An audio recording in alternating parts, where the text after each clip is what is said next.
if you don't mind. Is that okay to record it? Yeah, Yes, now it's ready. yes, why not, of course. Thank you very much. Now let us let me share with you my screen. Okay. So this unit is unit 3.2. It's all about plan, lead, and review play opportunities which support children's learning and development. So if we go to question 1, let me see here.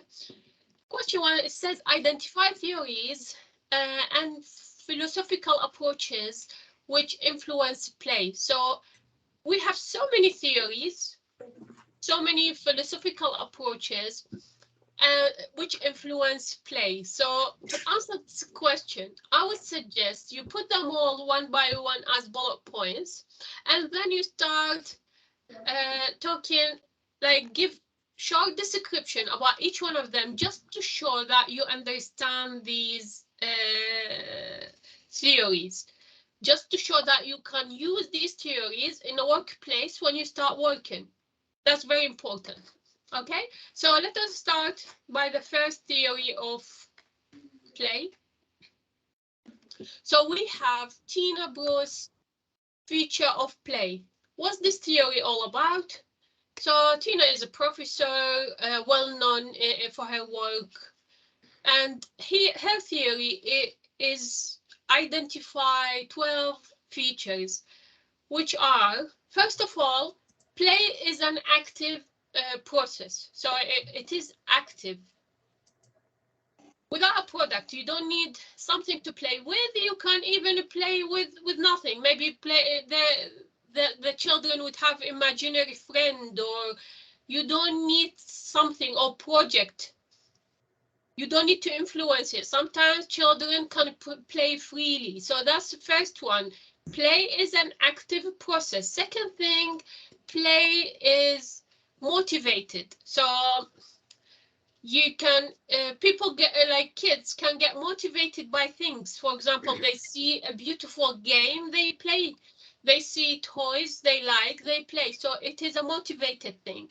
Also play, like with the play, you don't need pressure to there's no rules, there is no goals, nothing to achieve at the end, no tasks.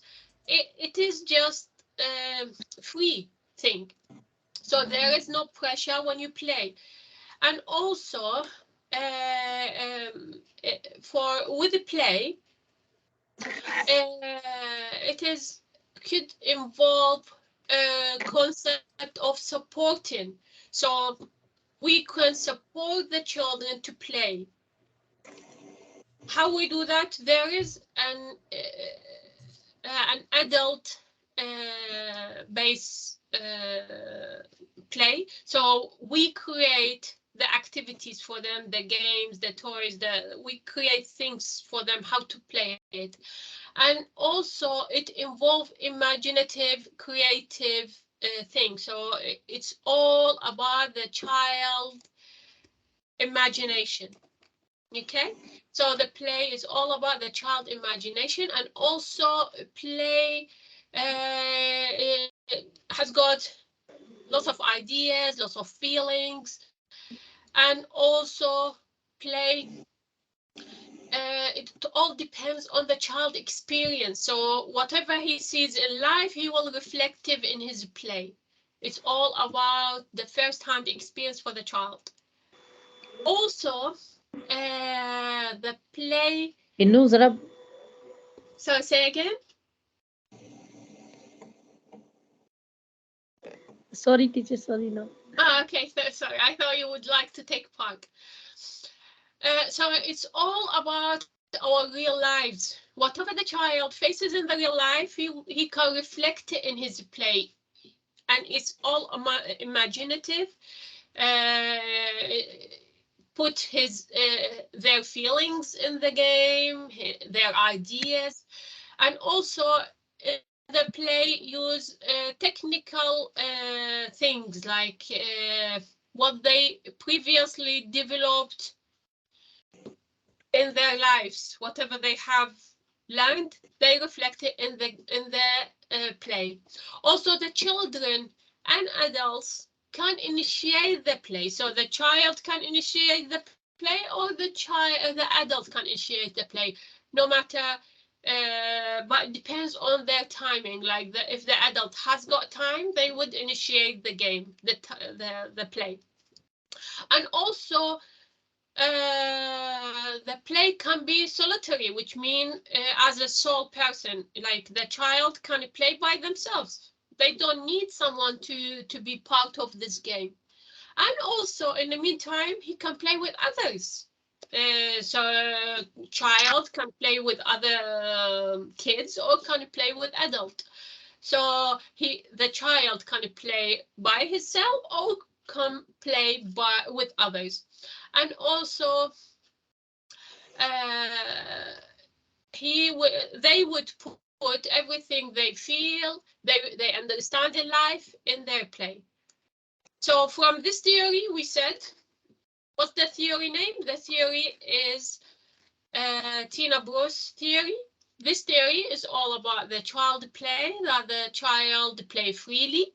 They don't need any help or support. However, we can provide the help and support for them. It's all about their imaginary. It's all about how they feel. They put what they feel in the game, in the play. Also, they put their life experience in the game. There is a type of game initiated by adults, some of them initiated by kids. The kids can play by himself or herself. In the meantime, can play with adults and other kids. Also, the play is motivated by. Could be motivated by things like finding a nice toy, they play with it, or new toys. And also the play is free, doesn't have any goals, doesn't need any tasks, doesn't need any rules. It all depends on the child's imagination and what he can put in the play. Also, that the child, like, put his is all rely on his imagination. So it's all about the child imagination. We have another theory. That's the first theory we know. That there is another theory from the same theorist, which is free flow play. Tina Bruce has got another theory. This theory known as free flow play. What this all about? She uses this term like because the children play freely, usually use their imagination, their creativity. They create and form some activities. For example, they pretend that they are doing cooking, they pretend they are doing some laundry. They just watch the adult and pretend they are doing something similar. And it's just a free flow. There is nothing to interrupt this. And so for her, this theory is just all about the free flow of the child when they play. It's all about their imagination, what they expect to do. It is free for the child, basically, according to this theory. There is another theory, which is Janet Moyles. What's this theory all about? Janet Moyles has looked at the ways that adults can influence children's learning. So she focused on how the adult influenced the children's learning through playing. So for me, if I want to teach a child, for example, counting 1 to 10, I would influence it in the play. I would put in the play like 10 cards and start asking them to count how many cards are there. So I use play to influence learning, according to this theory. So she has suggested that play can enrich the learning of the child, the spiral model. How that happened? According to her theory, there is a starting point at where the play comes from the children interest. So we create a game all based on the child interest. So for example, children would like to go to the garden. This is their interest. They like to dig in the sand there. They like to play with the sand, with the water. So this is their interest. What I would use, maybe colorful toys, hide them in the sand, for example, and ask them what colors are there. Or so first of all, I base all my game on the child interest, according to this theory, and then start creating activities from that. So from start point, adult can enrich the play by directing it through using use questions and additional resources. So this is what I did when I took the children to play with the sand, hid some toys in the sand. They were all colorful, and start asking them questions. Can you please dig to find the men I hid under the sand? Can you tell me what's their colors? Can you tell me are they male or female? What's their names? Something like this. So I start creating using questions and answers, and also additional resources to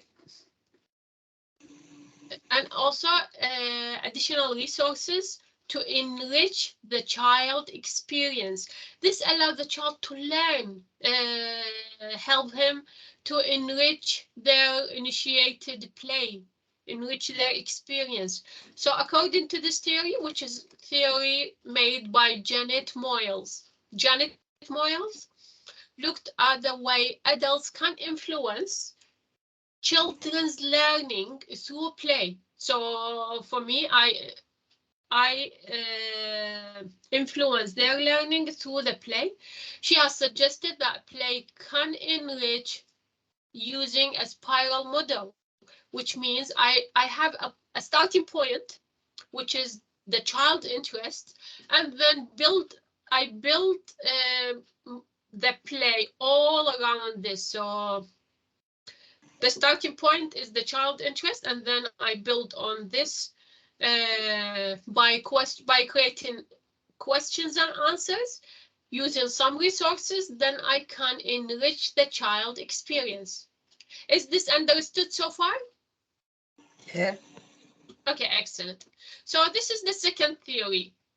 That's why I'm recording it, because you can't remember all these theories. So I'm recording this so I can send you, hopefully, if this video will be recorded, I can send it to you so we can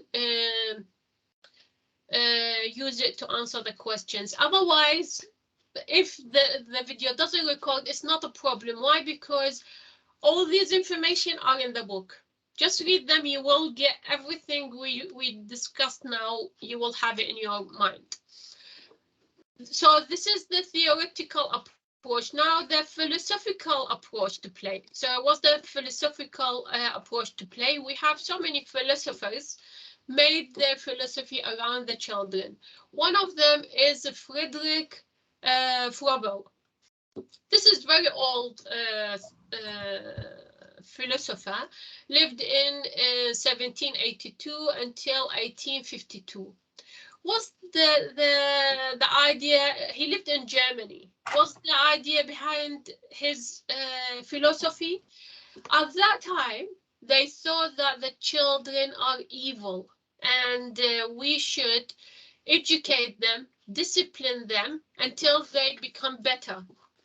This philosopher, which is Froebel, he put a new theory. He's saying that of philosophy. He's saying that the children are good, but all depends on the way we treat them, the way we educate them. They are not evil in nature. It all depends on the children's journey. That the play was important for every child to educate them. So it's all rely on the adult. He put all the blame that children are, some of them bad, on the adult. That the adult might give children object to explore so that they learn, and from here they build to be bad. Yeah, so this is his theory. It's all saying that the children are were born good, but then all depends on how the adult train them, how they educate them, what the play would do with them. All this. So he put his theory that to be responsible when you educate a child. Okay, so this is his theory. Now the philosophy. We have another philosopher which is very, very important one. We have Maria Montessori. You see, there are so many nurseries around the world called Montessori. They even charge higher than normal nurseries. Why? Because the education there is magnificent. So Maria Montessori trained as a doctor. As a start, she worked with disabled, with children with learning difficulties. And through her work, she started to realize that it needs to use structural approach when it comes to child education. They need proper teaching materials. So children were able to make progress later when she was training them. So she was invited to Rome to oversee the education of a group of children in a poor neighborhood. So they invited her to have a look at their education, at these poor children.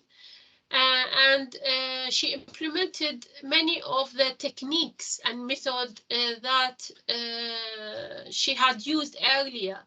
And very quickly, these kids start to be successful. So the way she trained them, it was very good. So Maria Montessori, her theory and her ideas are all scientific. She put all her theory based on observing the child. So most important thing in this theory, in this philosophy, is observing the children. So her ideas is early education where feature developed. So it's all, you develop it by monitoring the child. And key features for this theory, what are they? First of all, absorbent mind. So Montessori believed that there was a period, and this time around 6 years old, until the child is 6 years old, when the children can learn effortlessly. So you don't need any effort to train these children until they are 6 years old. And she called this time of the child life absorbent mind. After that, time should not be wasted. So according to her theory as well, time should not be wasted. how that works. Montessori felt that the opportunity for the children, they have time, shouldn't be wasted. We need to pick up things quickly so we can educate the child. So according to her theory, like playing, it's not waste of time. We have to use the time wisely. And also, according to her theory, she said active learners. What does that mean? That means the children were active learners. They were also more interested in practical objects. So they need to see something practical. They can't just play with nothing. They don't need toys. So she didn't think toys are good for the children. She needs practical things. Therefore created an environment that allow children to help themselves to objects. And also the child can use tools which help them to gain practical experience, such as gardening, dressing, cooking. So according to the to Montessori theory, this is most important theory out of these. Why? Because you can see lots of nurseries around the world called Montessori. Why? These nurseries are totally different. They don't use toys, then they use objects. So according to Montessori theory, that they spend first 6 years of their lives, they learn effortlessly. So you don't need an effort to teach them, to train them. They learn effortlessly. Like according to her theory, the older kids can train the younger kids. They can all be like, she doesn't even, if you, I don't know whether you worked at all in Montessori nursery. If you go to Montessori nursery, there are no classes, no room for this age, room for this age. No, this big open space, everyone learning from each other. There are no toys, there are objects, for example. If you go there, there is a small kitchen, small chairs, small things they can cook with. I know they are toys, but they are not dolls. They are not. Just it's as if a mini world. You see everything, but it's in a smaller size, which is really interesting. It's totally different. She thinks that no need to toys. Kids can learn from using objects. So according to her theory, there is observant mind, which what does it mean? Means that the children up to 6 months, 6 years, you don't need to spend any effort. They will learn effortlessly. They will absorb things. And also, according to her theory, time shouldn't be wasted, which means you need to use every single effort, every single play to learn new things, new skills, a new experience. And also, according to her theory, says the children are active learners. What does it mean? That children learn actively. It all based on their interest. So we all have to focus on the child interest. We give them objects rather than toys, as I said. For example, mini cooking equipments, mini cooker, mini oven, mini washing machine, mini chairs, mini house they can live in. Just look like our world, but it's a smaller size for the children. Okay, so this is how she believes in, and this will help the children to use these tools to learn, to develop. They can do gardening, but in their own tools. They can do dressing, they can do cooking. It's all in their mini tools they have. Okay, and also,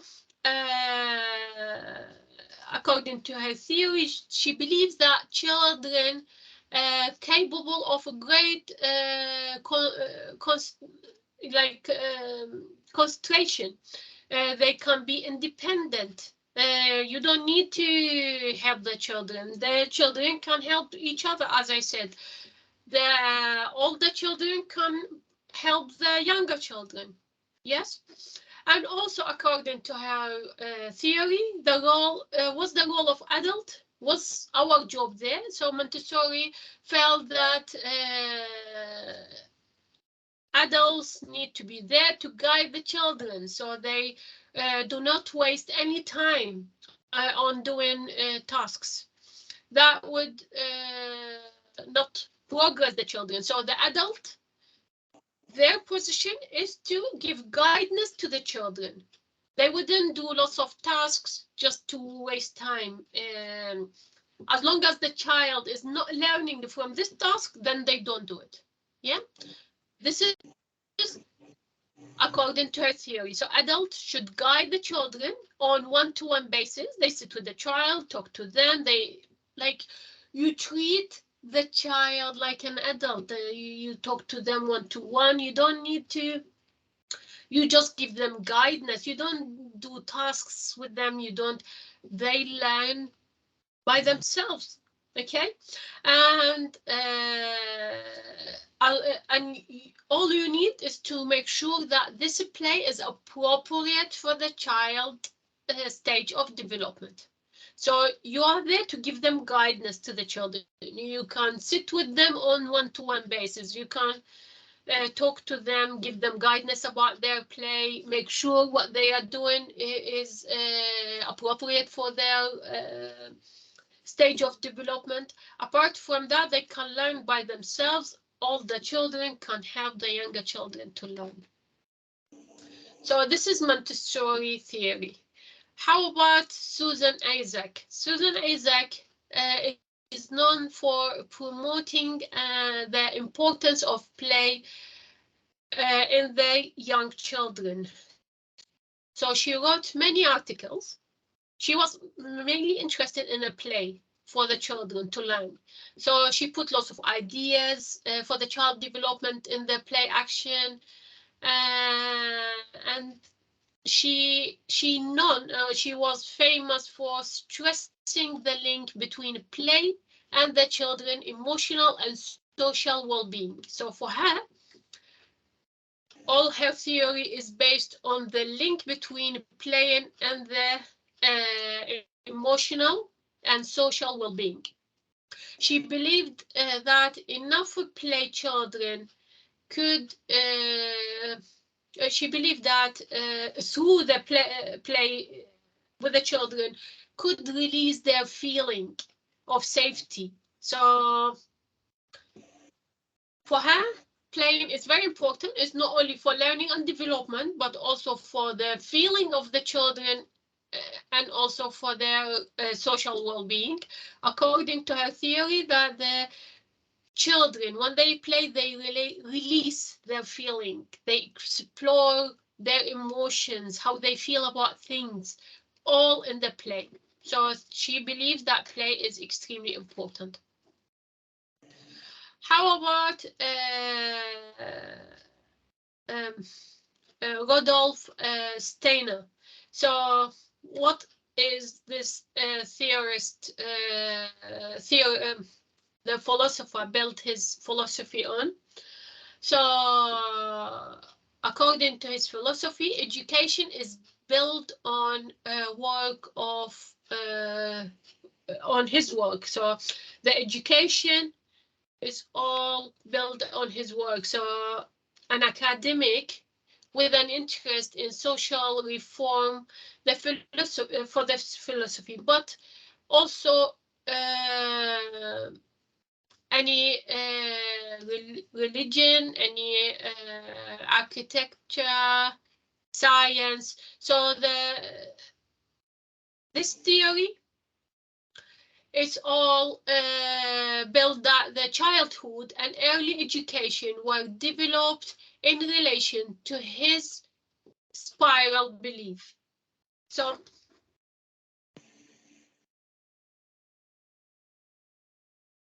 according to his theory, that the education is all built on his spiral belief. What's his spiral belief?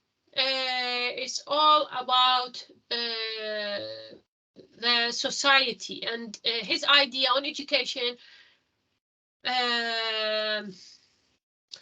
resulted in that he was offered the chance to lead in the school. So he put his theory, he wanted all the education system to be built on his philosophy. And what's his philosophy all about?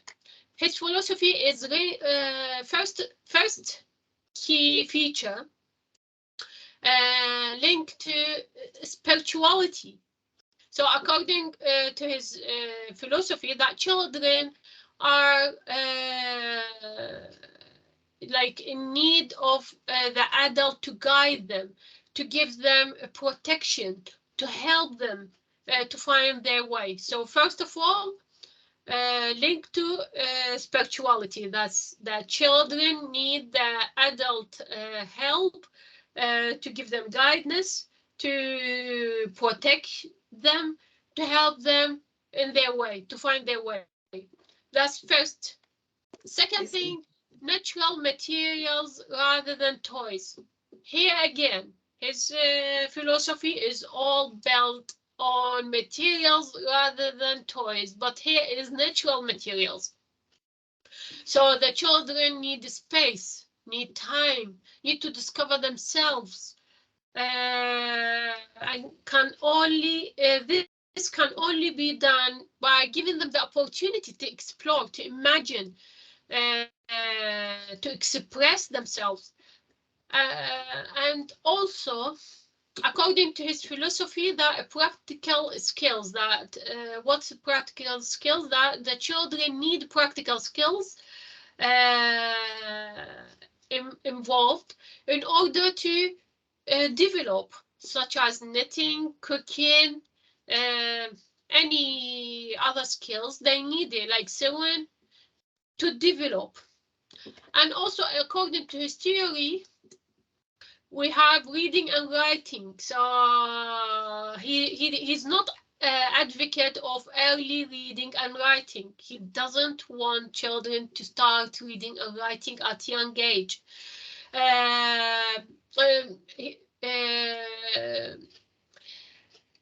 He's thinking that would impose a viewpoint on the child, so prevent the child from thinking for himself instead of storytelling. So according to his philosophy, adults shouldn't be telling their children stories. Why? Because this will eliminate their thinking. The children need to use their imagination, use their creativity. I don't need the adult to tell me story. I need to create my own world, my own imagination to learn. And also, according to his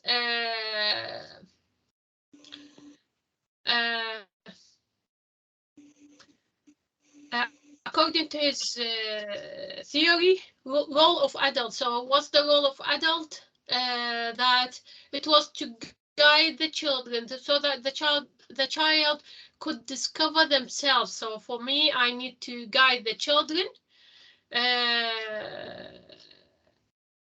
to discover themselves, discover what they can achieve. This would happen through the child imagination. So I can help the child to build their imagination. Is this understood? Yes. Yeah.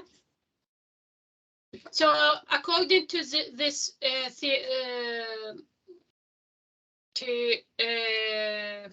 to Steiner, what's his philosophical approach? all built on. His philosophical approach is built on the all his theory that education in the school should be built on his philosophy. It shouldn't be using any other philosophies. Okay, and how that works according to his philosophy. First of all, we have a link to spirituality according to his philosophy, that children are reinforces and they need the adult guide to protect them, to help them to find the way. So that's the first thing. Second thing, that the children to learn, they need natural material. They don't need toys. What are these natural materials? They need space. They need time to discover themselves. They need to discover the opportunities they have. They have a big imagination to grow. All these toys and man-made materials are prohibited. He doesn't encourage to use toys. He wants natural materials to be used instead. Also, according to his philosophy, that the children need practical skills. They don't need to keep doing things like playing. They need to get practical skills, like they need to develop knitting, they need to develop cooking, they need to develop sewing. All these skills are very important.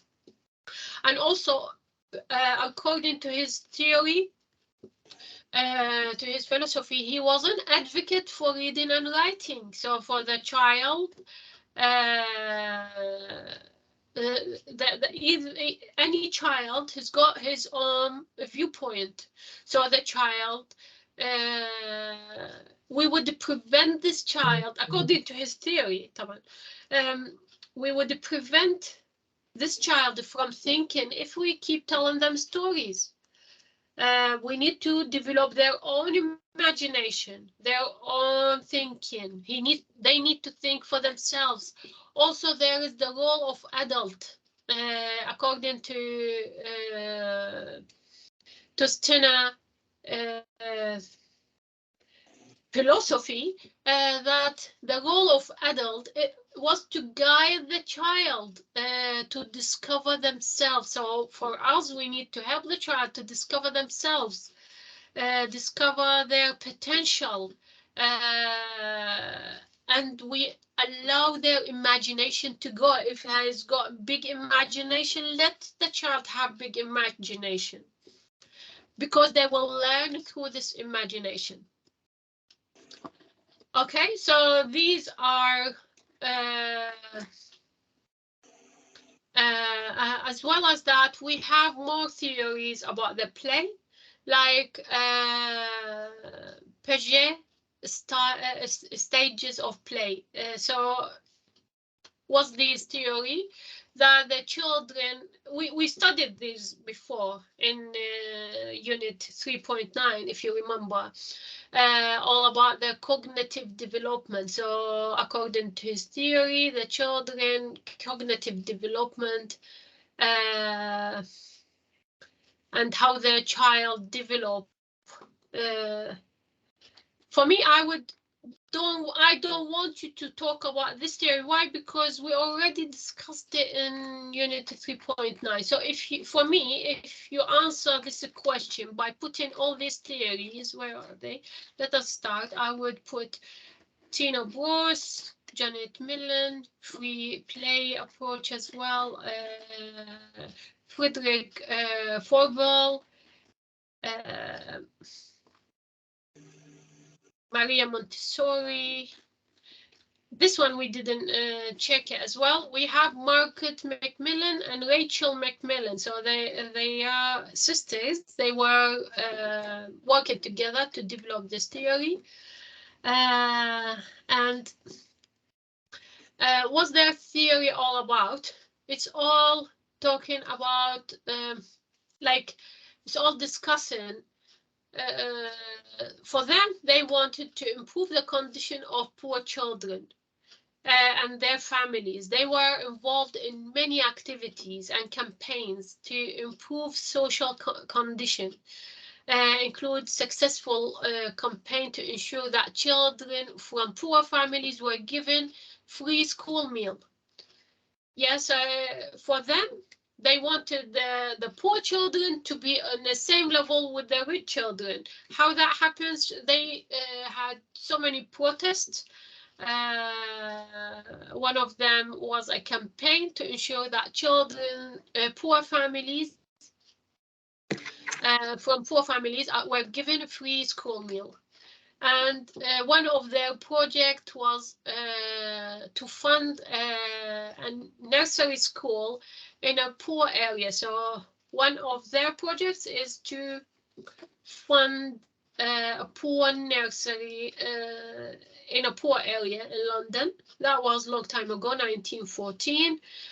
And for them, the primary concern was the health of their young children. Why? Because they think they wouldn't learn if they are not healthy enough. That's why they thought it's good to provide free meal for them. Okay, and their approach was influenced by Maria Montessori. So they were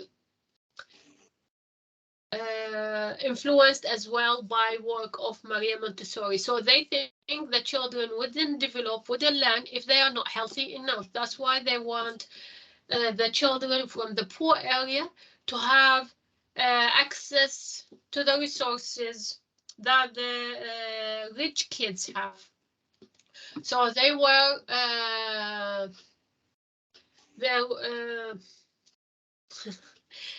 so they made what you call it. They were protesting to have the children from the poor family to get free school meal. Okay, so main concept in their theory is the children must be healthy to learn, to develop. That's why they were concentrating on the poor children. So this is all the theories I want you to learn for the moment. So what you do, I would suggest to answer question 1, to put all these theory one by one, just bullet points, and then just small description about each one of them. Like first theory, for example, what's this theory all about? Like we just discussed Margaret Millen and Rachel Millen. What's their theory all about? Their theory is all about that children learn better when they are healthy. And that's why they want to improve the condition of poor children, especially in the poor areas. And so they were involved in many campaigns to provide free meals in the school for the poor families. And one of their projects is to fund nurseries in a poor area. Their primary concern was the health of the children. So, and they built their theory on Montessori theory. That's it. If you put this, that's full answer. I don't need you to go through lots of details. Just give me a few lines about what this theory all about, how can use like how it was used on that time, what's the purpose of it, how the child can learn through this theory. Like for example, this first one, Friedrich Froebel, as we said, he was a philosopher, like lived between 1782 to 1858. And he was born in Germany. His philosophy was built on that time. He brought this philosophy because at that time people believed that all children are evil until you start train them and teach them to be good. For him, his philosophy was opposite to that, saying that all the children are good until we start training them. So we need to train them in a good way so they become a good piece in the society. So he came to be against the whole society, to want to change their concept, their approach about thinking about the children.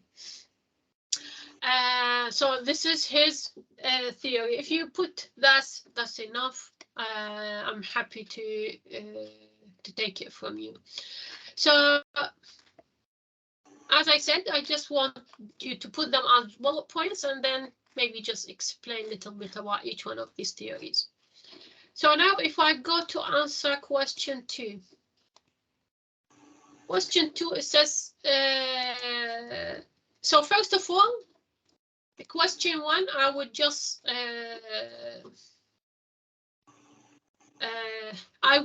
put them as bullet points. Second thing, it says summarize how theoretical perspective and philosophical approach on play inform practice. So let us go to question 2.1. So as I said, for the question 1, I would put bullet points, and also I would explain a little bit about each theory, just to show that I understand it. I can influence the workplace. When I get there, I can use some of these theories to deal with children. So now how theoretical and philosophical approach to play inform a practice. So as you can see here, let us go to table 3.2. What is it? Okay, so this is the answer for question 1.2. So we need to link these philosophical approaches and these theories to our approaches to play. So for example, Bruce, what Bruce has provided through his through the work. So many settings provide a free flow play, and children can access different resources and play without interference from adults. So according to Bruce's theory, how we bring it to our work, many nurseries provide a free approach to play. So they provide a free flow play. How that happens, that the children can can play freely. Children can access to different resources without interruption from adult. Okay, and there is also Froebel. What's the theory of Froebel has changed our work? Froebel stressed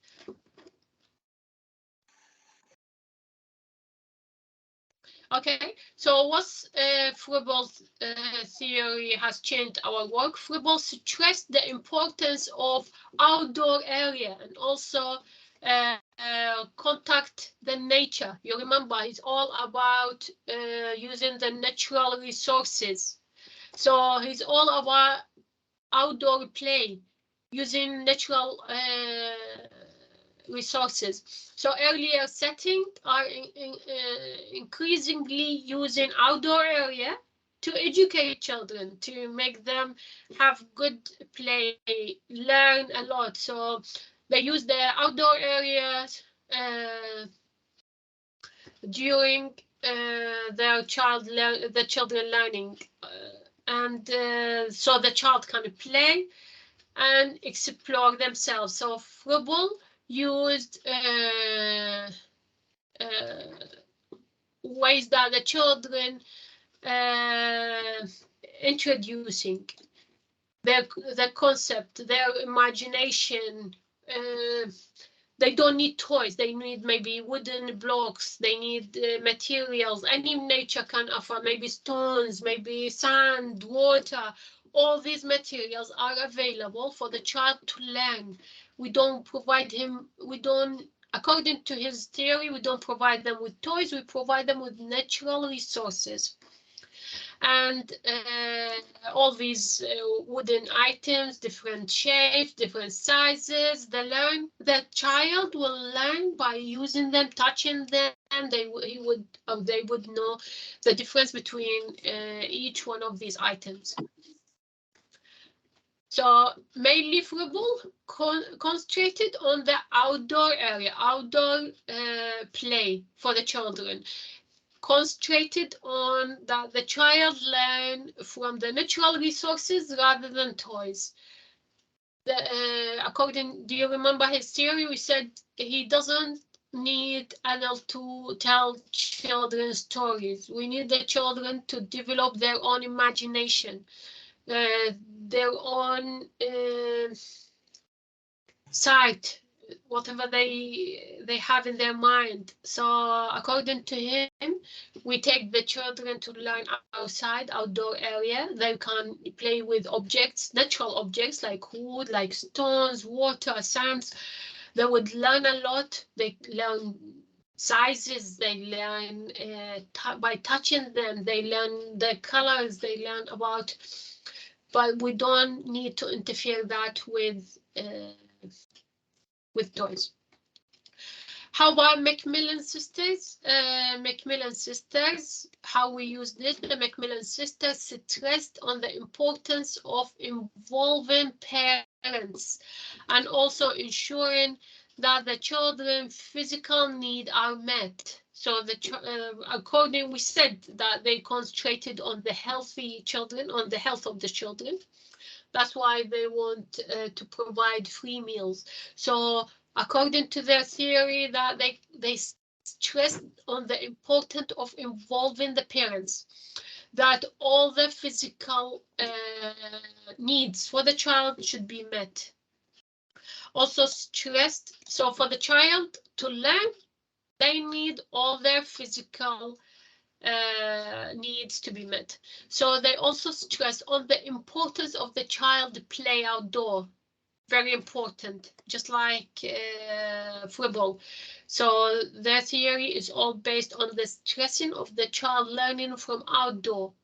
And this is considered to be good practice. So now that's why now nurseries are, like, for them very important to take the children outdoor, because they need to learn from the natural materials. How about Montessori theory? Montessori theory stressed on the importance of the children being independent and the environment enabling children to access materials. So she stressed that the children need to be independent, that the adult wouldn't interfere, that the children can, the older child can teach the younger child. You don't need the adult to interfere. And we need to give them enabling environment. So we don't put rules, regulation, don't do this, don't do that. No, we need to make the child free. And according to her theory, that's in the earlier setting, children have access to materials which they can help themselves. So if the child would like to do something, they can access it themselves. I would like, according to her theory, that the child doesn't need to go to the adult to get their help and support. They can do it themselves. And Montessori also suggests that adults need to play for the children learning. So according to her theory, now we are using, as I said, her theory in many of our nurseries. Why? Because it is a very important theory that the child can use their imagination, they can learn, they can do themselves, they can access the resources. Then there is no need for the adult to interfere. The adult can provide guidance only and just monitor if the their play is suitable for their age, and that's how we can use it in our nursery. So Montessori suggests that adults need to plan for the children, their learning. So for us, I'm not gonna for healthy, according to her theory, adults shouldn't be wasting time creating tasks. They should just plan for the children, their activities, and the child can use their imagination and do their learning. They don't need to interfere, that all the children can help younger children. How about Steiner? What's that theory all about? The theory suggests that natural material were important for the children. Use these natural material so the children can learn, and like these natural materials are everywhere. The children can use them and learn from them. They don't need toys. Yeah. So most important thing for Steiner is to take the children outdoor. They can learn from nature rather than learning using the toys. How about Piaget? How we use it in the nursery at the moment, Piaget suggests that children play in different ways according to their age, their stages of development in the early year setting. And we provide the resources for them, and it's all about the age and the stage of development. So Piaget is all his theory is all built on the age and stage of the development of the children. We can just provide the resources for them and they can play. Vygotsky was the theory, his theory, how we can implement it in the nursery. They emphasize on the importance of imaginative play. So this theory is all about the imagination of the children. Imaginative play. So most early year setting provide opportunities for the children to do role playing, and that they recognize the importance of the children emotional development. It's very important. So according to this theory, you have to focus on the child emotional development.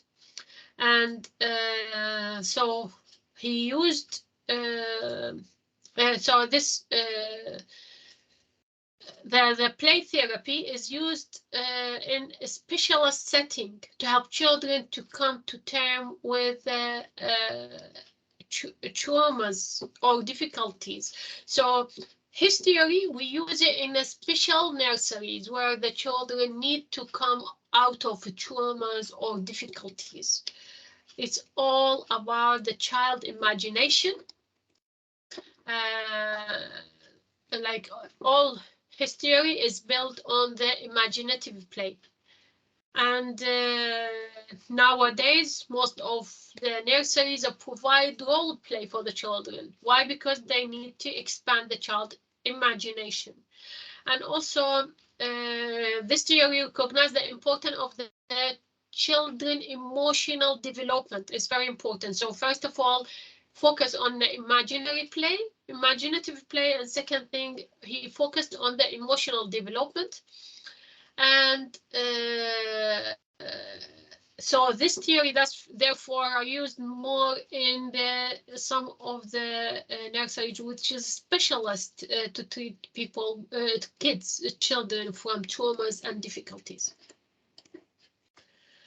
Athi, that's another work theorist. It was his work or play schemes has proved very popular. So the staff need to observe the child when they play, recognize potential schemes. They can start creating or organize opportunities. So according to Athi, his theory that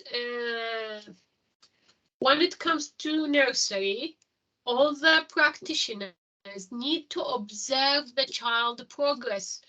Observe the child when they play. They need to understand their potential, their like what's the potential for the child, what's their development, organize play opportunities so we can organize the play accordingly. Also, there is forest school. So what's this theory all about? Forest school, that many practitioners have completed forest school training and organize the children to access outdoor spaces. So in the nursery, lots of practitioners should have completed the forest school training. They should learn how to take the child outside space and how to educate the child outdoor. And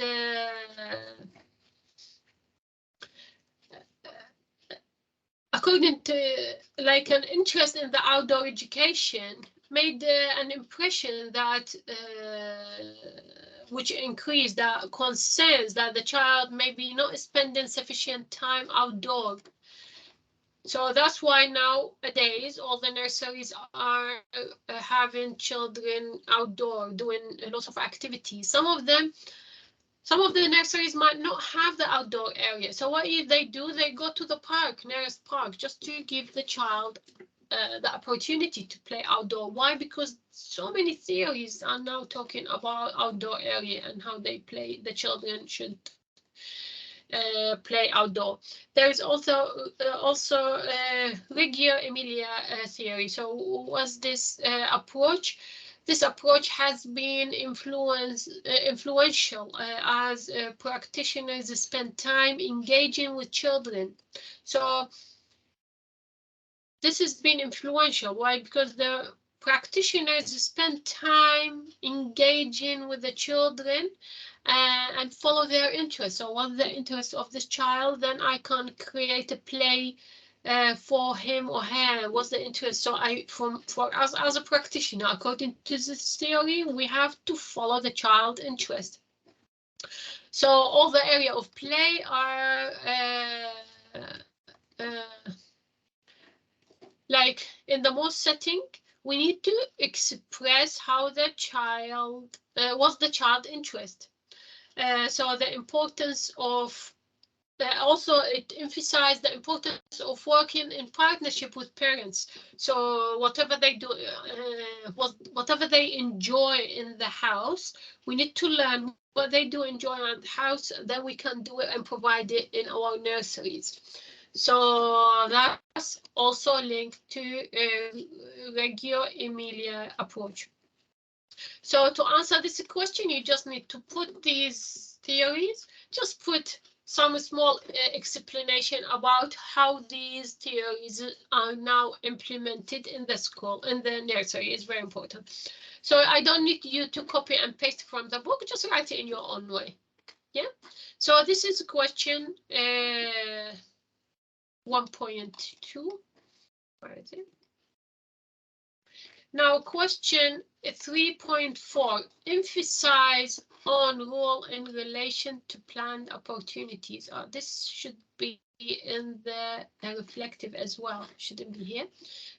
But that's okay, because when it says evaluate, so for you, you need to evaluate your own thing. When it says evaluate, reflect, you see these two should have been in the reflective account. So when we answer them, we will answer them in the way we talk about ourselves. So first of all, it says evaluate how a planned play opportunity meets the play, learning and development need of the children. So if I go to question 4. Is it 4.1?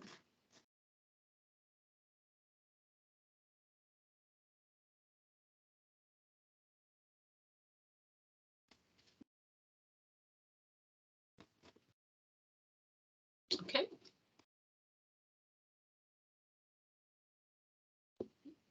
So for us, we need to plan a play opportunity for the children and evaluate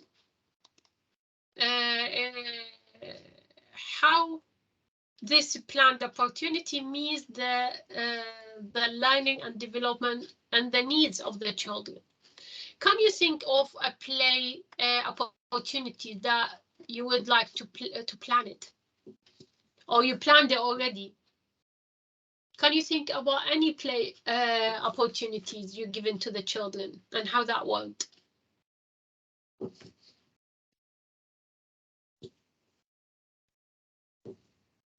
This is from your own experience, like even if you haven't worked with children so far, you're still looking to get into voluntary work, it's fine.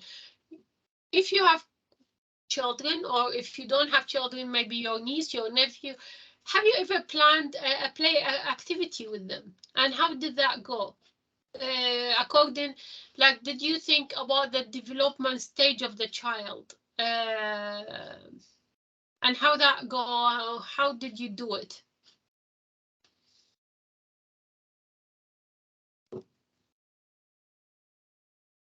So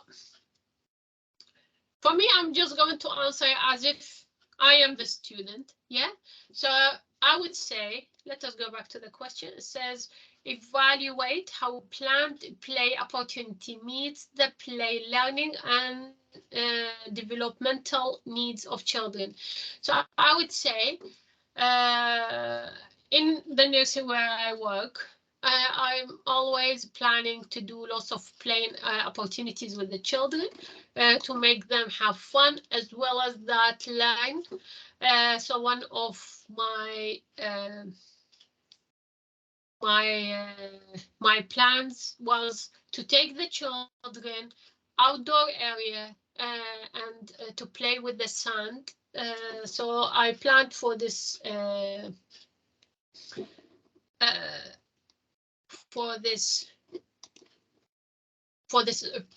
playing opportunity.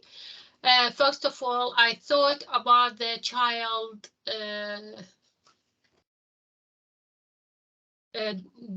like needs, about their learning and development needs. So as a start, I had to take certain age of student, took 2 to 3 years old, because these children, I'm the one who I work with them closely. So the way I planned it, first of all, I made what you call it, risk assessment, to make sure that the area is clear, there is nothing, no harsh object on the floor, nothing can hurt the children. Then the way I done it was I took the children outdoor. Then I start giving them the materials they can play with. We had lots of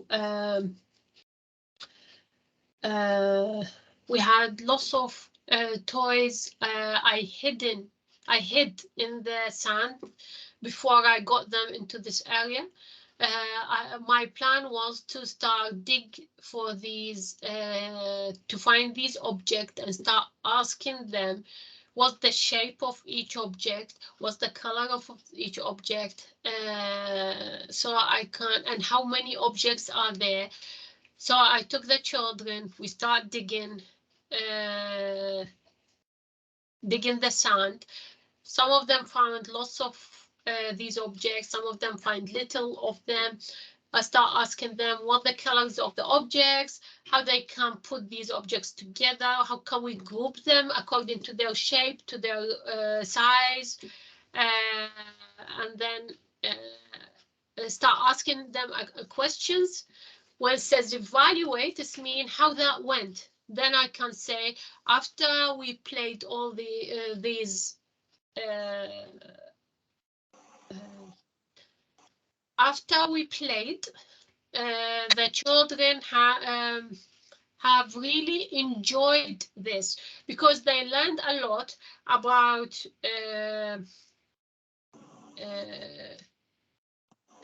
about the shapes, the sizes of these objects. They learn how to count them from 1 to 20. They played in a group. They enhanced their social and emotional development. So this is how I evaluate them. Then I reflect on how I planned, how a planned play relates to current framework. So now I need to reflect on this activity, how to relate to the current framework. So if we go to 4.2, where's 4.2? Okay, so now we have our on playing opportunity. So how to link my planned activity now about playing in the sand with the current framework of EYEs. So first of all, physical play. I can say when I took the children outdoor, they were physically touching these objects. They start moving and handling these objects from one place to another place. They dig to find them. So that was a physical play for the children. And they learn through this activity. Second thing is a creative play. Why? Because I asked the children, one of my questions was asking the children of how to put these shapes of Legos, which we dig to find them. They put them together to create an object to use it to dig with it as well. So they start putting these objects, all these Lego pieces together to create things from them. So that was a very creative thing for them. They start doing their own castles in the sand as well, and they express their artistic approach, their art and design. Each one of them created different shape of castle. Some of them good, some of them better. It's all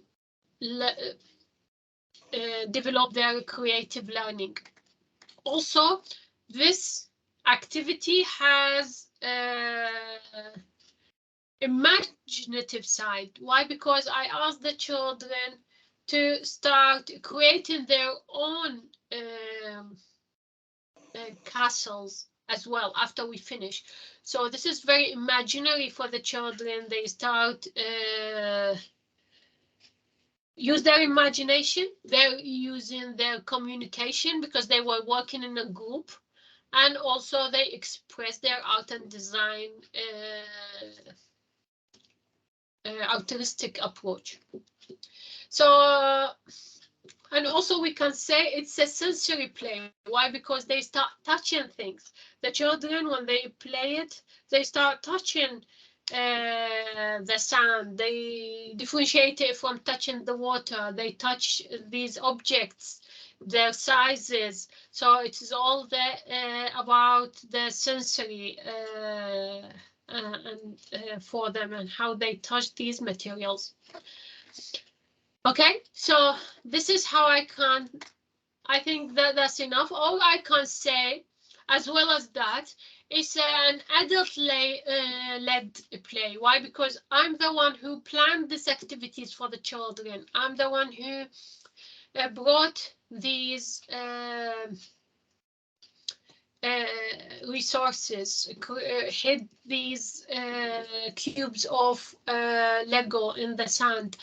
Also, it was has some mathematics approach because I was teaching them their shapes, their sizes, counting them between 1 to 20. So it's all has good communication language because they were discussing things with me, answering me as well, and discussing it with other kids. And social and emotional development as well, because for the children, because they enjoyed a day out, and they enjoy communicating with other children. So this is how you do it. Just you need to remember what we studied about EYE's framework and just link it together to your work. But it's all about the activities you created for the children. So for me, I created this. You can use the same one that you took the children outdoor, you had some toys, but first you need obviously to do the risk assessment, make sure it's clean and clear. And then you can bring the children, find different objects, put them into groups depending on their size, on their color, on their shapes, on their use. Put the children in a group, start playing to discuss these objects. It is an adult-led play. So all this you can put it. So for me to answer, where is it? Sorry. Here. So first, this question said evaluate how we plan activity. So first of all, I start talking about the activity, evaluate it, that the children enjoyed it a lot. They learn from the experience, different shapes, different sizes. They learn to develop their communication skills has enhanced because I put them in groups and they played with other kids. They develop their physical approach. They learned colors, sizes, different. They learn how to count from 1 to 120. So this is how to evaluate it. To reflect on it, this is the reflection from this table. Where is it? Sorry, let me go back. So from these two tables. So first of all, I would talk about the link between this type of play and the EYE's area, physical play, creative play, and also imaginative. Without this task, which I created for the children, was building their imagination. You just need to talk about that. It has influenced their communication and language. Express their art and design side. They played with the sand, so their physical play, because they kept digging, they kept doing palaces with sand. Also their imaginative or creative play, because each one of them has got different imagination and they used it to create their own palaces, castles, and this has developed their social and emotional side. Why? Because creative play has allowed these children to express themselves, express how they feel, express how they would like to do things on their own way. And also their physical development has been enhanced. Why? Because the children moved a lot, start doing things by themselves. And the imaginative play also has been enhanced. Why? Because the children created their own castles. They use their imagination to create it, and also they communicated to other children, so that the communication and language side is being enhanced. Sensory play, yes, it is related to the sensory play. Why? Because they were touching the sand, touching the water, touching things outside, outdoor, touching all these cubes of Lego that I hid in the sand for them. And is it adult or child initiative play? It is adult-led play. Why? Because I'm the one who created this tasks for them, created the whole thing. However, this helped their communication language because I put them together in a group and they start talking to each other. Their personal, social, emotional development, all been developed by this type of play. Also, their mathematical approach, because I started asking them about shapes, spaces, measurements, and count between 1 to 20, and they all answer it, no problem. So this is to answer question, where is it? Question 4.2. Now, the last one, make recommendation for the next stage of children learning and development in relation to plan, play opportunities. So let us go to question 4.4. So how we can make recommendation for their children. Let us go back to understand the question first. It says make recommendation for next stage of children learning or development relating to plan the play opportunities. So for you now, we picked this activities for children between 2 to 3 years old, which I'm taking care for. How can I plan for someone higher, someone older?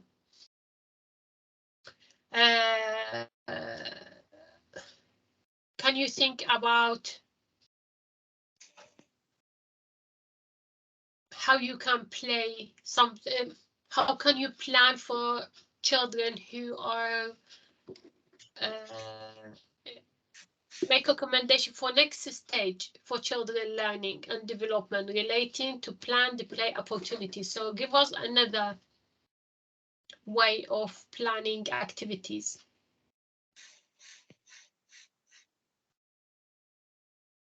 Can you think about how you can answer? As we said, my first, the one I just created now, which is children play in the sand. I said mostly I build my activity on the children's interest. Here, same thing. If you're planning activities for someone who's higher, first thing you need to plan your play on the child interest. So wherever it's possible, I need to think about the child interest, what they are interested in.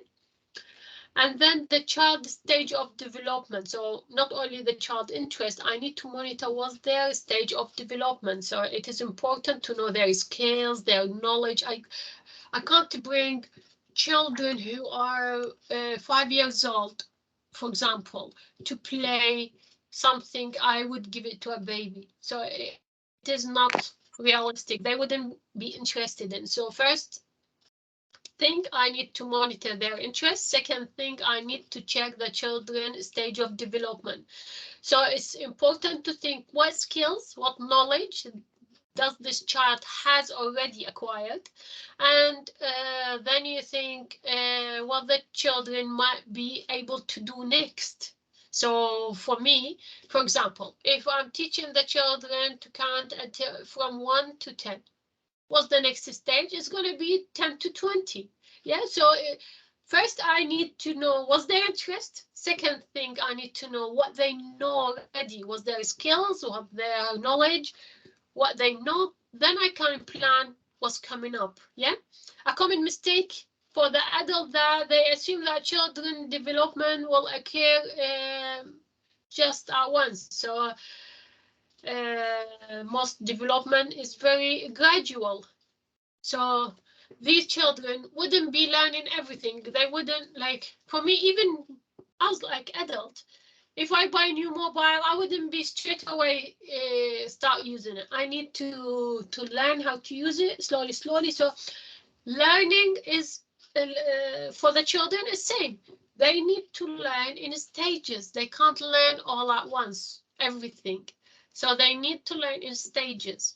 For example, as I said, mathematical approach, I wouldn't be teaching them from 1 to 100. I would teach them maybe 1 to 5, 1 to 10, then 10 to 20.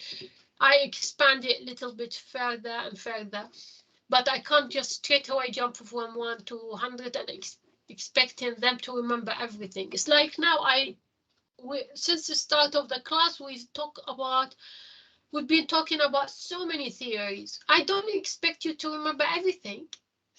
So that's why I'm asking you to read the book and start writing your answers. Same with the children. You don't expect them to learn everything at once. They learn in stages, gradual. Yeah. So for us, we need to know what the child interests, first of all, and then what's the child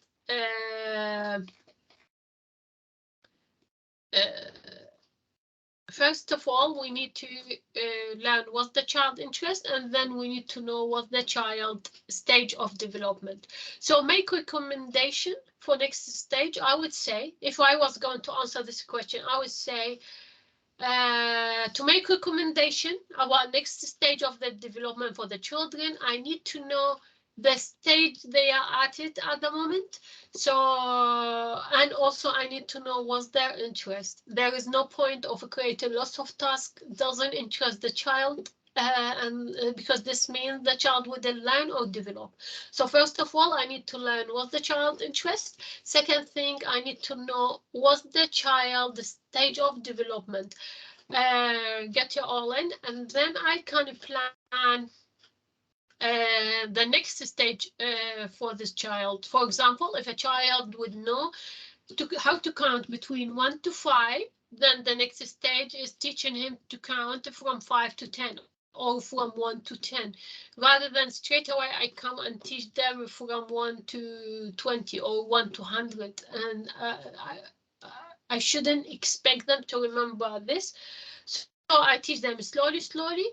First, I need to know what's their interest. Second thing, I need to know what's their current stage of development. Then I can recommend, then I can make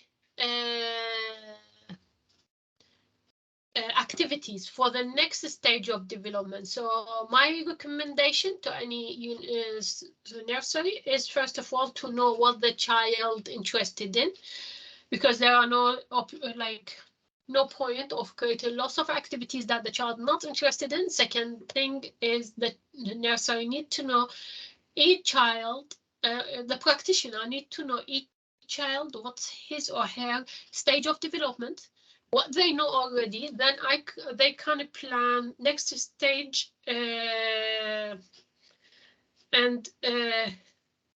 then they can plan next stage for them, and how can they develop.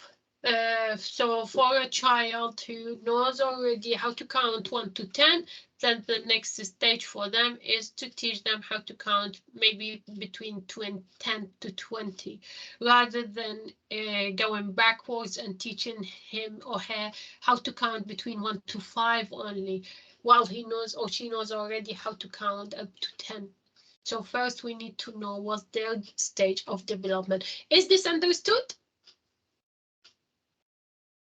Yes. Yes. Oh, Yes. perfect. Thank you. Yes. So Perfectly. now, thank you so.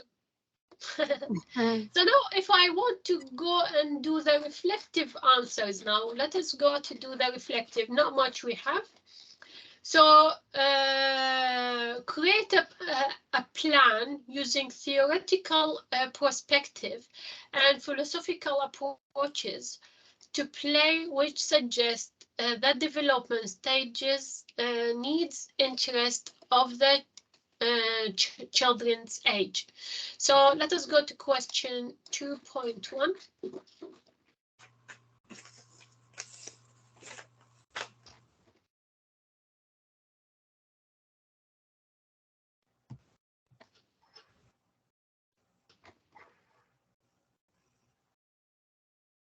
Okay, 2.1. So now, here you go. It says the answer, you can follow table, this table. So we have already the table. All what we need, it says create a play using this theoretical approach. So for example, if I start, it says between up to 11 months. So up to 11 months. Up to 11 months. So from 0 to 1 year, up to 11 months. How to, what's the kind of activities we have? So here, if we follow this table, it says look out for opportunities to help children control their physical movement. Baby gym, shakers, activity center, pop-up toy, and thus using Piaget perspective. Also plan rhymes and songs, thus for Froebel theory. Also, you can treasure a basket, play with natural material. That's if you follow Steiner theory. So now you can use any of these activities and just plan it. I would, if I was going to answer, I would say from up to 11 months, I used Froebel theory. So I started plan rhymes and songs for the children, for the babies. These songs are all about, or maybe it's not songs. Let us get something easy. Let us talk about treasure basket, playing with natural material. That's easy one. So for you, just say, in my nursery, to plan an activity between 0 to 1, 11 months for the children, I used Steiner approach theory, for which I brought lots of natural materials for the children to play with. So I brought for them some leaves. I brought for them some wooden pieces. I brought for them some sand. So these babies start touching these objects. Well, actually, the children might hurt themselves at this age. Maybe just say, I use natural materials like sand. I put the babies to play in the sand. I took them outdoor, according to Steiner approach, theoretical approach. I took the babies to play outdoor. I was monitoring them. What I did was I gave one of the babies he started playing with sand, touching the sand, tried to create something in the sand, hid some natural things, which is leaves. I hid lots of leaves in the sand. They start picking up the leaves from underneath the sand, and this, according to the Steiner approach, that children do not need toys. They need only to play with natural materials. So I brought lots of treasure basket made with lots of natural materials, and they were playing with them. They start putting these objects together according to, they take them out of the basket, put them in the basket, take them out of the basket again, put them in a basket. They use their imagination. I didn't interfere with their playing, and they liked it so much. And then between 2 months to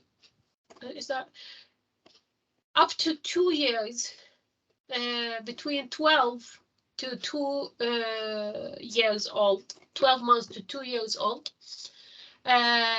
According to this, let us pick one of these activities and say that we created an, so for example,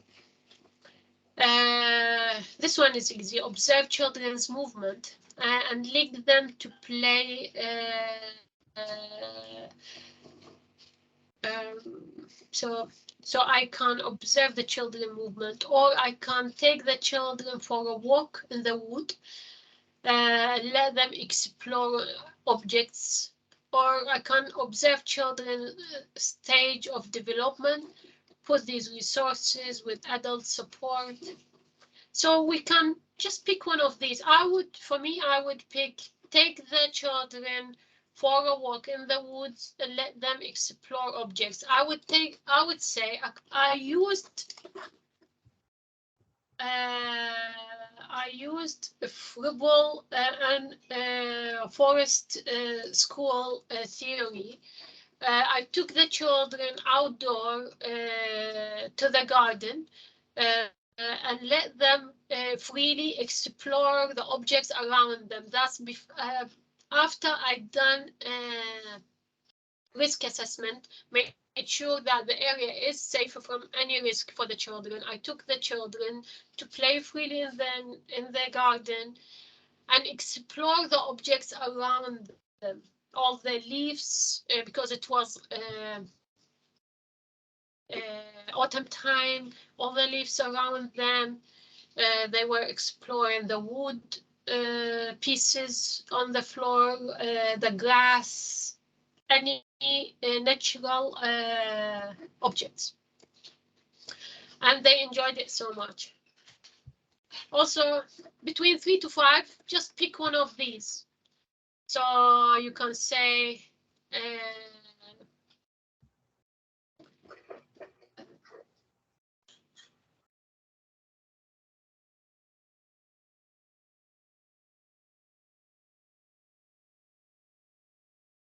between 3 to 5, because now they are a bit more mature and they understand lots more things than the younger ones.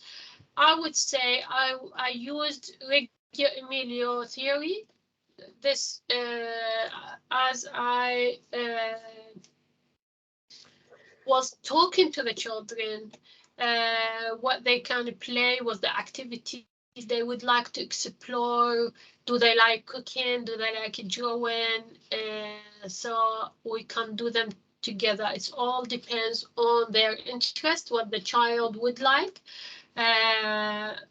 So I can plan an activity according to this. So I've spoken to the children. They all like to do some cooking.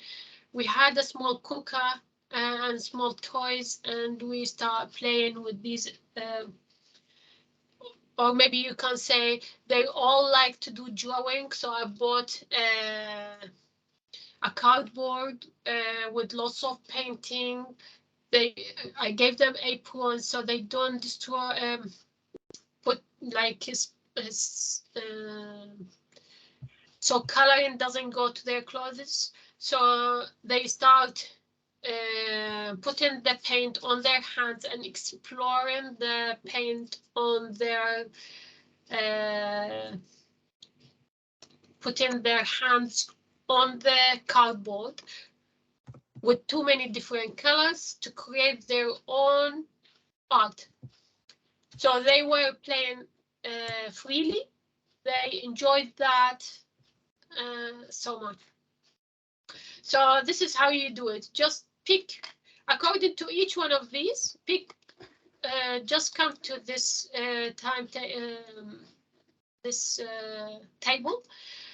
And what you need to do, you just need to pick one of these activities. Just say which theory you followed.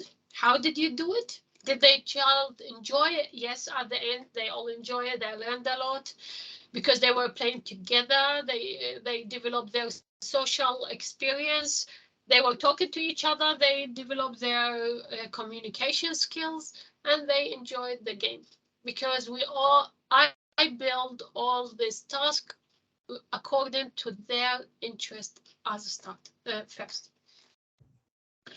Now, if I go to answer second question, it says create a plan which include a balance of children initiated and adult initiated opportunities. So we need to create here physical play. That's easy. I would say I took the children outdoor to play. with the sand. So it is a physical play because I gave them objects. They start digging to look for these objects. So that's an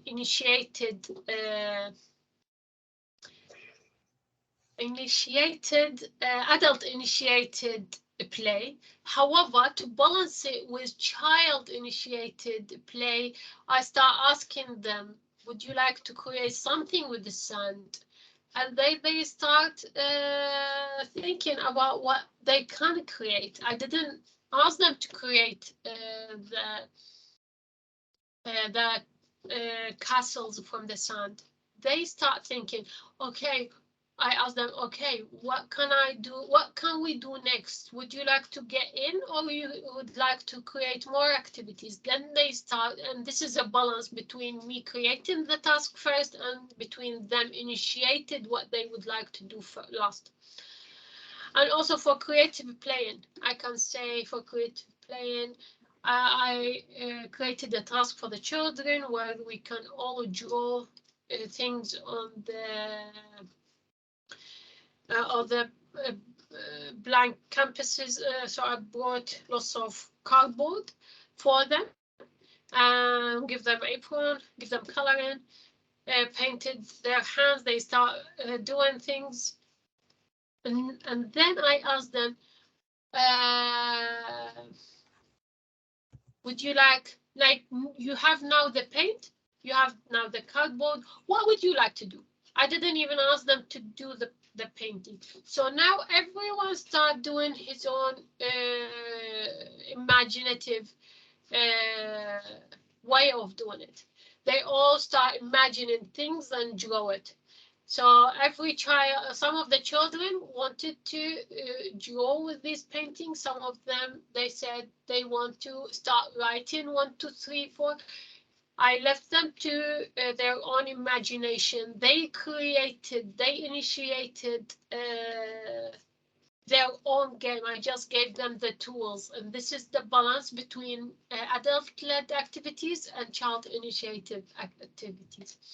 Also, imaginative play. So, imaginative play, let us say, children playing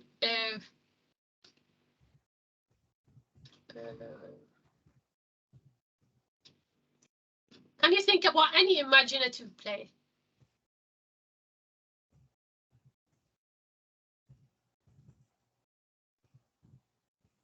Let us say an example that I created a task for the children that I thought about creating some tents for the children, and I asked them, and I provided the materials. I provided some blankets, some pillows from their nap time, and I asked them to create their own tents.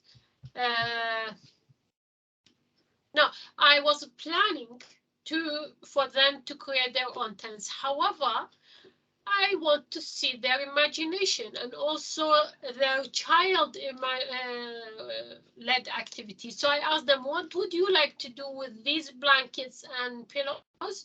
Some of them started creating their own tents. Some of them pretend that they are sleeping and put the pillows and cover their faces. Some of them start putting the blanket together as if it's a sea and brought some toys to play there. So each one of them has used his own imagination. All I did was I brought all the materials for them. I wanted them to do different type of activities, but each one of children has created his own imaginary game, which was very interesting to watch. Sensory play, we can go back to take the children outside. First of all, I made sure of the risk assessment that the area all clean. Then I took the children clean and safe. Then I took the children outdoor to play, to do sensory play. My task, my original task was for them is to start collecting items from the floor, all the wooden things, to put it, pile them together. Then we can clean the garden, put all the leaves together, fallen off the trees, put them together so we can clean as well.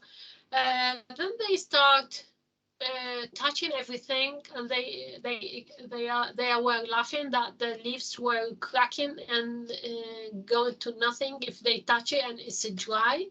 Some of the leaves are still okay to touch because it's wet, and they wanted to know what's the difference, why some of the leaves were cracking, some of them they were okay. So they were touching. They were also they initiated their own games. Some of them they start doing their own things by start talking to each other how they can why these leaves are cracking and how they can what they can do with it. Maybe they can pile them to do something with it, and so they start doing their own things. And was very interesting to watch because the children they have like great imagination. So if you answer it this way, I'm very happy.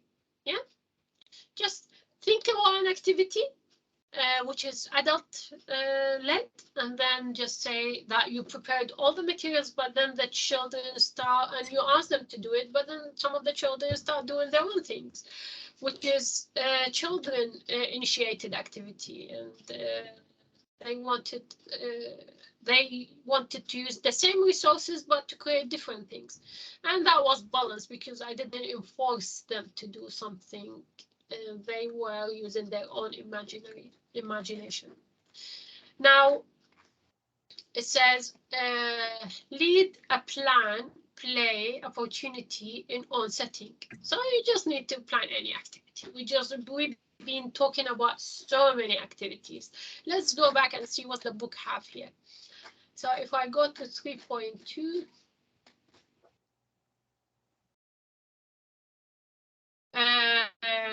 sorry, it says, where is the question? It says lead a planned play opportunity. So first of all, you need to prepare it. As we said, it's very important to do the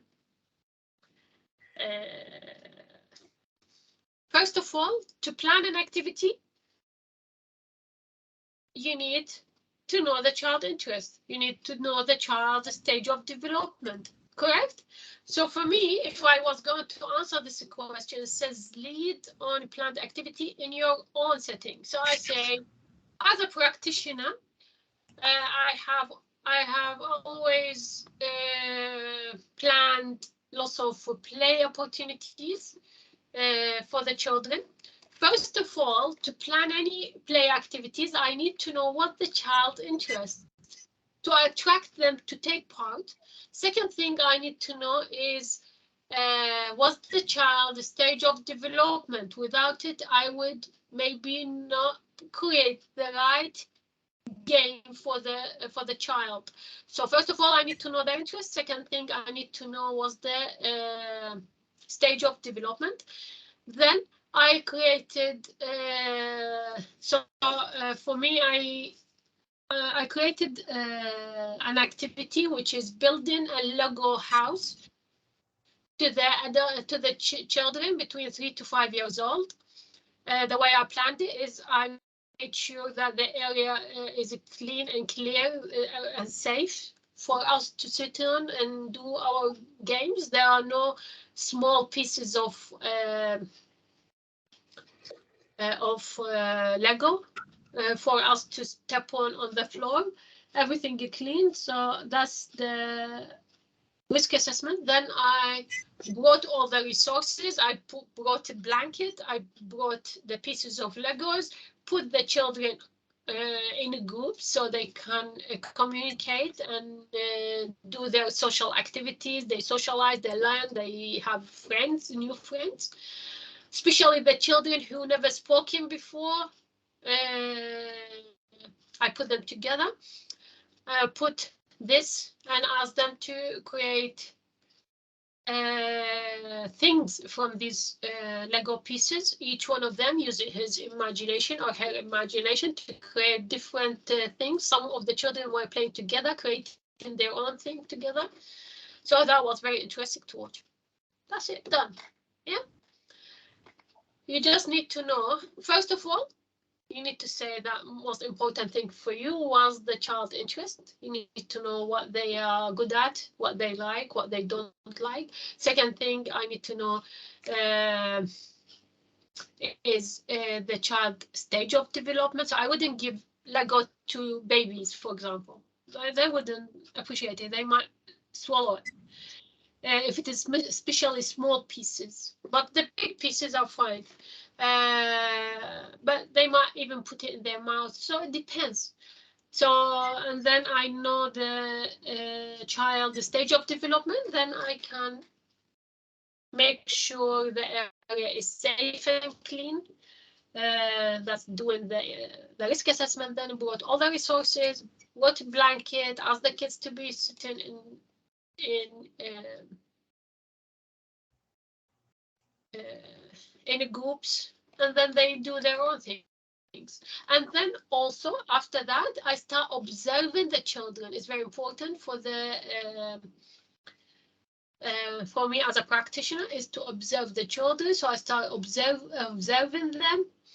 If you see the children if I saw some of them less engaged, I start talking to them, understand what they don't like about this game, and then maybe offer them different activities. Or if they are maybe they like what's troubling them, so we can work on it together.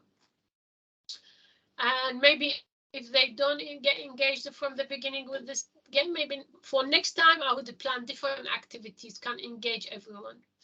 So observing is very, very important. Now, to answer question 3.3, support children participation in a planned play opportunity. So that's easy. So for us, if I go to the book, let us see what for us is most important thing is to observe the children, try to get them involved. You can't see child not taking a part, not being involved in any activities. That means the child would not learn.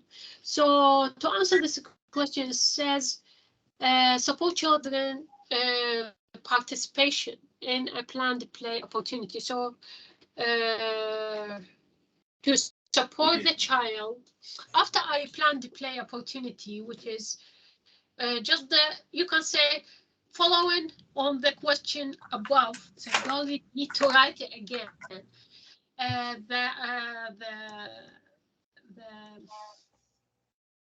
Or you can write different activities. I can say I created an opportunity for the children, which is playing with a balloon, for example. I took 1 to 2 years old, got a balloon.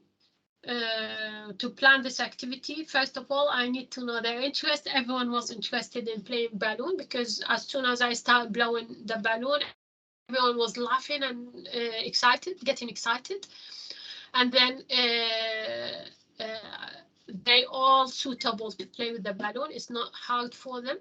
Their stage of development is basic, so balloon is good for them. I gave it to them, they start playing. When I saw one of the children not engaged in the play, says support children participating. So I put them in a group, throwing the balloon at each one of them. Then they throw it back at me. As soon as I saw someone is not engaging, I start to create more balloons and gave it to this child particularly. Why? Because for this child wasn't interested because he was waiting for a long time to get the balloon. We were a big group, so that made him lose his interest. So I created more balloons and started throwing it out more people, more kids, and then the kids were very happy. So the children got more engaged in my activities because they didn't need to wait for very long time to get their chance to take part. That's it. Or you can create any activities. It's not a problem. Just think about something. How can you attract the child to get involved? You created an activity, just talk about it, and then say one of the children or two of them, they weren't engaged. Why? Because of this. You give the reason. And then they say, what did you do about it? How did you get them engaged? You just give an example. I'm sure you all have it in the real life. Just give any example. Now, demonstrate how play opportunity provide a balance between child initiated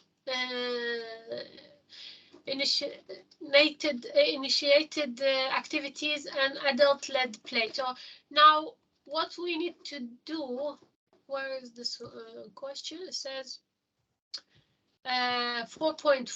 Is it 4.5? No, it's here. 3.4. So if I go to the book 3.4, let's see what example has been given here for us. So for us, if we create a balance between child-initiated activity and adult play, how we do that?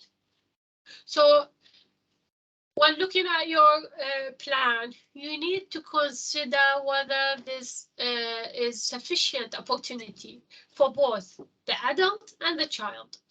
So there are no set of rules, no things, no regulation you have to follow. You need to create an activity which is suitable for both child and adult, and both type to be considered to be valuable for them, like for the children and for the adult. We have already seen like babies, toddlers, they like been playing different activities. Now, what activities can link both adult and children, and they both would like it? So this is how we can make the balance. So how can you make a balance between adult? Good example here you can see in the book says good example of this, that the way they might show 3 years old on how to make sand castle, but then leave out the materials so that later they can choose to return or repeat the play. So this is what we just discussed. Do you remember when I said to you, you bring the blanket and you bring the pillows? You create this game, which is creating tents, but then you leave it to them. You leave the resources for them so they can create their own things. And some of them might bring it back to you, say, oh, I finished, that's it, I'm bored of this game. Or some of them will create their own games with it. Maybe they will create they put it together, create it like a hill, and they put the toys on the top of the hill, or do their own imagination with it. So if you answer this question where it says demonstrate how play opportunities provide a balance. So here we can say, for me as a practitioner, I always try to bring a balance between child-initiated activities and between adult-led play, which is I create the task for them, think about a game that they might all enjoy, build on their child interest and the child stage of development. Then I bring all the resources, do all the risk assessment involved, but I leave the resources for them. Some of them they would like to carry on with my planned activities. Some of them might do their own thing with these resources. I leave them to their imagination. I wouldn't force them to do the same activity, all of them. Just leave it for their imagination. And just talk about creating a tent and how you brought everything, all the resources like the beddings, the pillows from the nap room, and you give it to them and ask them to create their own tents. Some of them created their own tents, some of them created different things, and you are very, very happy because you can see the imagination of the child and how they develop and how they can create their own imaginary play. Now, encourage parents and caretaker to take an active role in the children's play. So how can you encourage, which question is that? 3.5. So let us go to 3.5. So how can you encourage parents to take part in the children play? So parents, they have significant importance in their child development. Every parent have got like massive part in the child development, and that's why the EYEs require the practitioners to think about not only the children, think about how to help the parents to support their children. It's very important for us. So for us, how to work with them, how to help them when it comes to child play. First of all, we can share with them information. It's very important because the parents have got so many information, so they can share with me information about how the child playing at home, and I can share with them information about the child interest, what they like, what they dislike, what they say in the nursery, and it's two ways of exchanging information. Also, I can tell them about what the child enjoy, what they don't enjoy, so they can repeat it at home. Also, we can lend them resources. So, for example, if some of the families, they don't have toys for any reason, maybe they are poor, maybe they just moved house, maybe this is their first kid and they didn't buy anything. So for any reason, so maybe sometimes you lend them some of these toys. Obviously, you need to discuss it with the manager, and then you can give them maybe a bear the child loves so much, so you can take him with him home, bring him back to play with him at home. Or some objects like Legos, so the child can learn, can think, can develop, maybe can take it home, bring it back again. Puzzles. Depends. So you can lend them some of these, or maybe you can lend them some of the books if they don't have books at home to read it for the child. Child need to be developed, but you know that these parents have got no money to buy them books. So what do? You might be able to lend them some books, some resources, encourage the. Also, you can encourage the parents to come to the sessions. Ask the mother, the father to come to the session, monitor how the child developing, and what they could be done to develop them even further. Also, you can the nursery can provide them with volunteer work. So according to EYE's framework, that all the nurseries should provide parents with volunteer if they need to. They come, they work, they learn, provide them some space to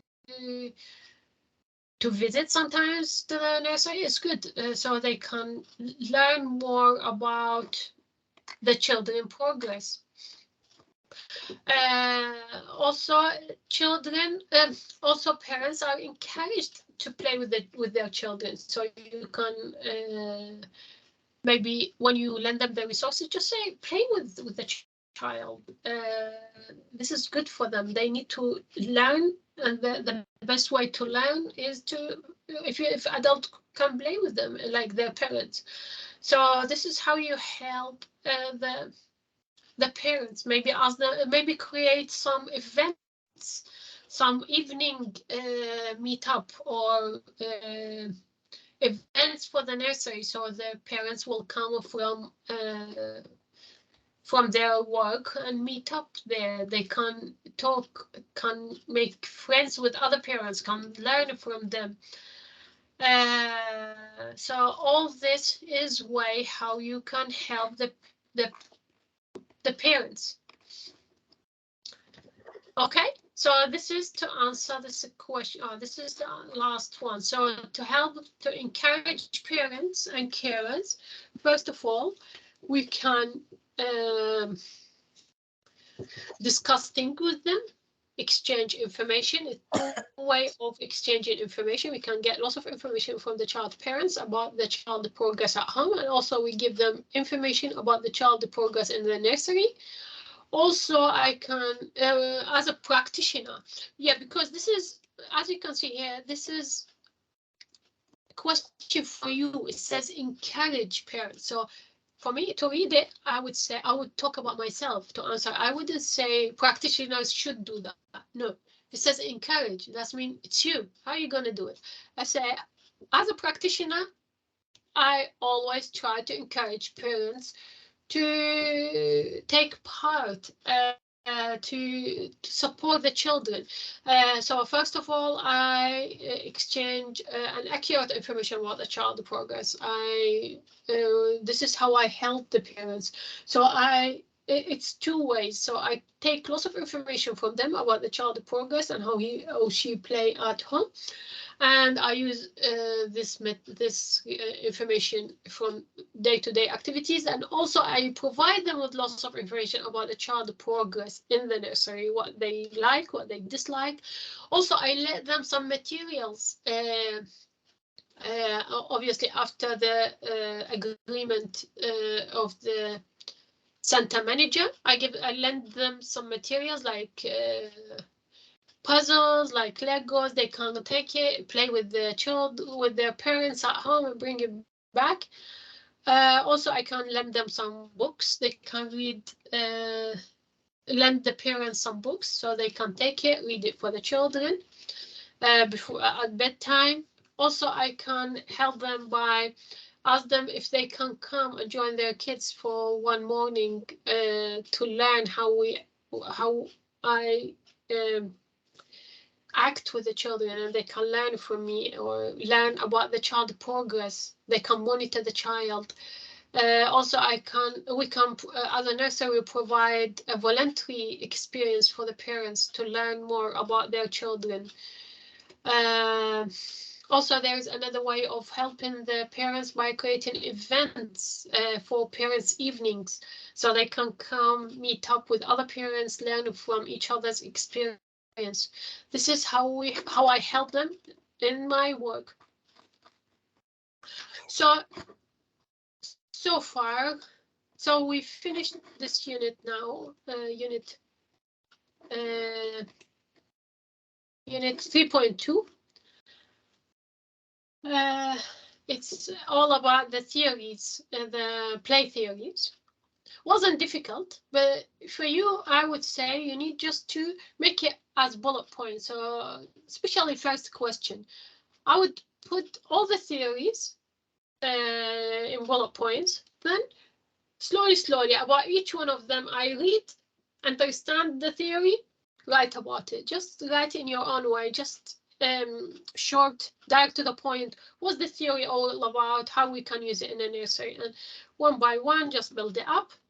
And then answer the rest of the questions. They are not difficult. Mostly you need lots of examples about your own life. And like mostly you have kids. If you don't have kids like me, it's fine, no problem. You can monitor your nieces, nephews, or you can do voluntary work. It's not a problem at all. Just go to any nursery and ask if you can work with them voluntarily, and just put these example, or watch hopefully the video. Maybe you hopefully we filmed it now. Let me just stop the recording and stop.